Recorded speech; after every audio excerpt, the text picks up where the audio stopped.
Bang, saya nak tanya, filem The Flash ni best ke tak? Sebab saya tengok movie reviewer cakap filem ni tak best. Ada yang cakap best. Saya tengok rating dekat website, dekat Safari dan sebagainya, cakap filem ni macam best je. Patut ke saya luangkan duit saya spend duit saya tengok filem The Flash ni? Aku explain.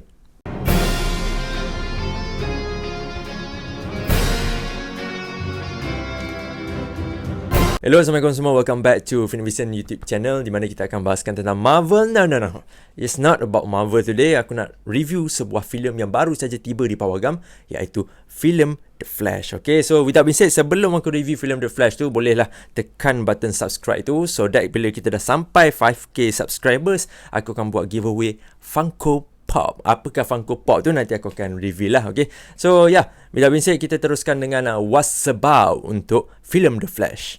Filem The Flash ni adalah filem yang terakhir dalam DCEU dan juga dia berdurasikan selama 2 jam 35 minit dan diarahkan oleh pengarah yang bernama Andy Muschietti. Okay? Dan pelakon-pelakon dalam filem ni memang sangat-sangat banyak dan ramai kita kenal, which is the first one adalah Ezra Miller sebagai Barry Allen. Lepas tu kita ada juga Michael Keaton sebagai Batman, Ben Affleck sebagai Batman dan juga Sasha Calle sebagai Supergirl di dalam filem The Flash ni. Sebenarnya ada ramai lagi lah pelakon-pelakon yang muncul dalam filem The Flash ini. So apakah sinopsis untuk filem The Flash ni? Cerita pasal apa? Okay, so literally storyline untuk filem The Flash ni dia memang diadaptasikan oleh DC komik yang sangat-sangat terkenal, iaitu komik yang bernama Flashpoint. Okay, kalau korang semua tengok Flashpoint, korang semua baca komik Flashpoint, korang akan dapat tahu terus on the spot filem The Flash ni mengisahkan apa. Okay, so seperti biasa, The Flash ingin menyelamatkan dunia lah. Okay, dan dia melakukan tanggungjawab dia sebagai salah seorang member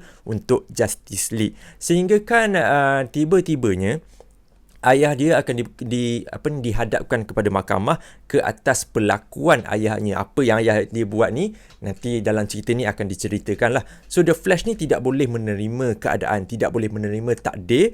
So dia rasa sangat-sangat emotional sehingga kan dia berlari dengan sangat-sangat pantas untuk mengubah apa yang dia patutnya ubah pada waktu dahulu, pada masa zaman dahulu lah. Tetapi disebabkan perubahan tersebut telah mengubah segala-galanya. So mampukah The Flash memperbetulkan keadaan, memperbaiki universe yang rosak?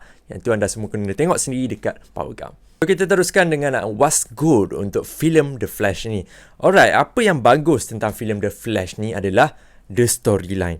Man, the storyline sangat-sangat superb. Okay, if you read, kalau korang semua baca komik Flashpoint ataupun korang tak baca komik Flashpoint sama seperti aku tak baca komik Flashpoint, tapi aku kena ada member aku suggest kat aku untuk tonton filem animasi DC iaitu Flashpoint tu sendiri.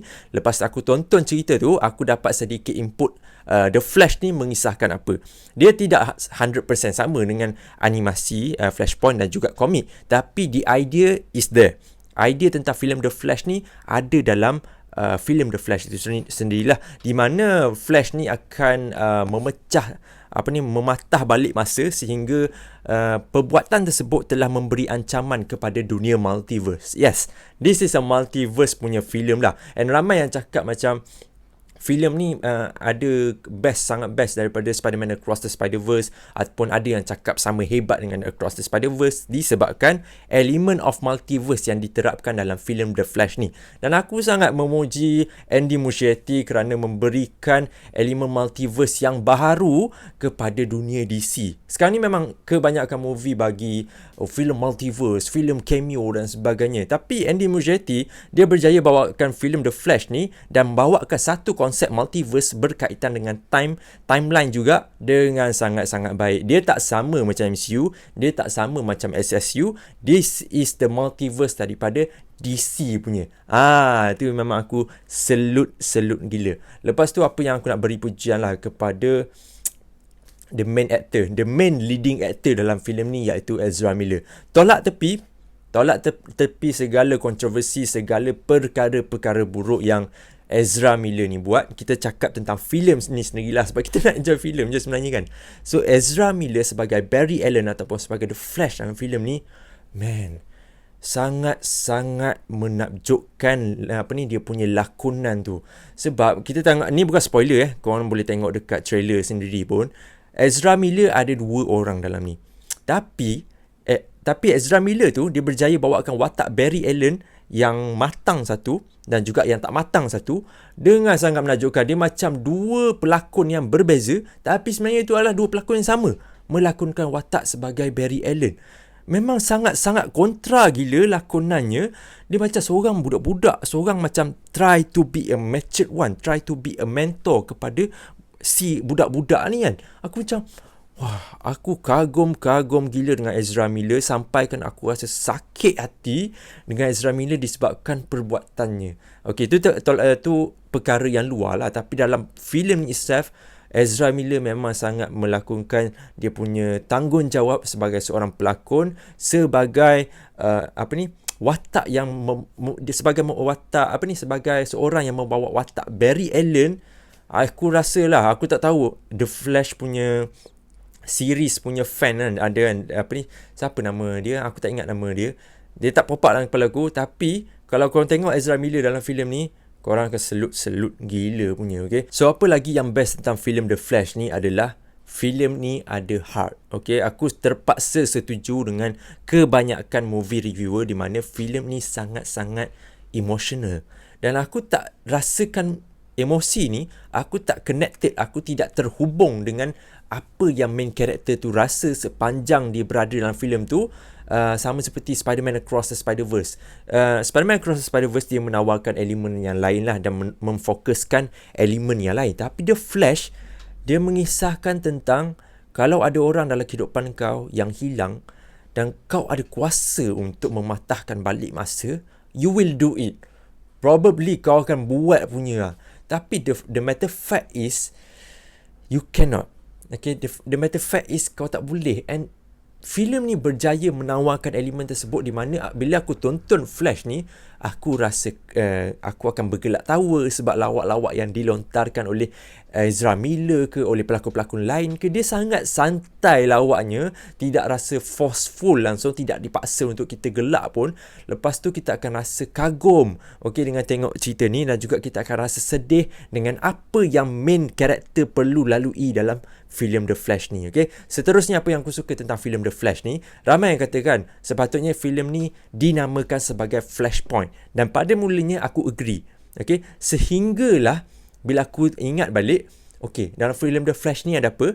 Dalam filem The Flash ni juga diceritakan the origin story of macam mana Barry Allen jadi The Flash. Sama seperti dalam ni spoiler ke?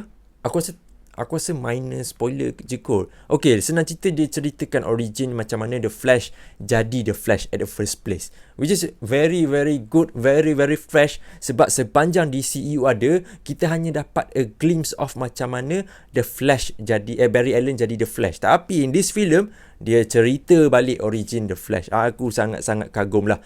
Okay, and next thing, aku juga suka penampilan baru untuk penampilan Supergirl dalam filem The Flash ni yang dilakonkan oleh Sasha Cale. Dia punya, kau tahu tak, jarang pelakon wanita yang baru tapi dia dapat muncul dalam filem yang blockbuster dan menampilkan dia punya karismatik. Dan Sasha Cale, dia berjaya memberikan elemen of karisma ke dalam filem The Flash ini. Last thing apa yang aku suka tentang filem The Flash ni, tak lain dan tak bukan suntikan nostalgia dan juga suntikan cameo dalam filem ni. Memang membuatkan filem ni sangat-sangat, dia kalau kau buang cameo, kau buang injection nostalgia tu, dia akan effect storyline. So aku sangat-sangat bersyukur mereka wujudkan suntikan nostalgia dan juga cameo ke dalam filem ni. Aku tak boleh bagi tahulah siapa yang ada dalam cerita ni ataupun reference easter egg apa yang dibagi tahu dalam filem The Flash ni, tapi let me tell you, memang dia berjaya execute apa yang patutnya dia orang letak dalam filem The Flash ni. Okay, so itulah what's good untuk filem The Flash. So kita moving on kepada what's untuk filem The Flash. Okay, first thing first, yang ni paling obvious sekali adalah CGI dia. Man, aku rasa sepanjang DCEU filem ada daripada tahun berapa aku tak ingat, tapi this is the worst film DCEU yang paling teruk CGI dia. Daripada DC project yang lain, yang ni paling teruk, Mat. Dia bukan kau start lewat ataupun ramai kata third act tu ada apa CGI dia memang problem kau gila punya lah. Tapi kau masuk je wayang, cerita ni start, CGI problem tu dah start tau. Dia terus bagi CGI yang tak apa-apa, yang nampak macam tu karakter daripada PS3 ataupun PS4 macam tu kan. Oh, sakit mata. Memang sangat-sangat sakit mata. Tapi aku faham dekat US sekarang ni ada banyak fighting for right untuk writer dan juga visual artist kan. So mungkin itu adalah salah satu sebab lah kenapa CGI dan juga visual effect dalam filem ni sangat-sangat teruk. So nak cakap is okay pun sebenarnya dia tak bagus tau untuk dunia perfilman ni. Tapi dari settingan isu yang berlaku sekarang dekat US. Lepas tu apa yang aku tak suka lagi dengan cerita ni adalah faktor main villain. Dan sebenarnya DCEU bukan DCU. DCEU dia dah banyak kali membuatkan ataupun memberikan problem tentang main villain dalam cerita. Contoh macam Shazam pun, sebenarnya Shazam yang kedua, Fury of the God pun ada main villain problem. Sama seperti Black Adam, ada juga main villain problem. Dalam filem ni pun ada juga sebenarnya. Tapi dia taklah rasa macam besar sangat. Tapi for some reason, siapa yang meminati karakter The Flash ni, memang follow daripada komik, aku rasa mungkin korang akan kecewa sikit dengan filem ni. Sebab ada karakter, kalau kita cakap pasal Flashpoint, ada karakter yang sangat penting, karakter antagonis yang akan memainkan peranan dalam filem The Flashpoint. Tapi macam tu lah, aku tak boleh nak bagi tahu detail sebab aku takut nanti dia jadi spoiler. Okay, so apa lagi yang tak best tentang filem ni? I think there is no. Itu saja untuk what's ataupun keburukan-keburukan yang ada dalam filem ni. Okay, so sebelum aku bagi final rating aku terhadap filem The Flash ini, lakonan daripada Ezra Miller ni sebagai Barry Allen, to be honest, secara jujur, aku rasa korang boleh hentam aku kalau korang nak hentam, aku faham. Aku rasa filem The Flash ni adalah filem yang terbaik dalam DCEU. Kalau DCEU tidak mati ataupun boleh sambung lagi selepas ni, this is the film yang akan revive balik DCEU. Sumpah aku cakap macam tu. Okay, letak tepi Snyderverse is one of the film yang aku sangat-sangat suka. Aku tak boleh nak deny on that. Tapi The Flash ni, dia hanyalah satu karakter tau. Ini bukan Justice League ke apa, tapi dia punya filem tu rasa sangat-sangat besar dia punya scope. Okay, instead of Batman versus Superman ataupun Henry Cavill, tak boleh, aku tak boleh cakap sebenarnya The Flash adalah filem yang terbaik di CU. Sebab Superman, Man of Steel tu is one of the best juga. Aku suka juga filem tu. So aku boleh clarify, The Flash ni is one of the best filem di CU yang pernah ada. Okay, kalau di CU sambung lagi lepas ni, this film akan dapat revive balik zaman kegemilangan DC macam mana. I believe on that lah. Okay, so without being said, aku nak bagi rating kepada korang semua. Aku lupa nak bagi tahu, filem The Flash ni dia ada credit scene, satu post credit scene di mana anda perlu tunggu sampai ke hujung filem The Flash ni baru dapat tengok credit scene tu. Adakah credit scene tu penting?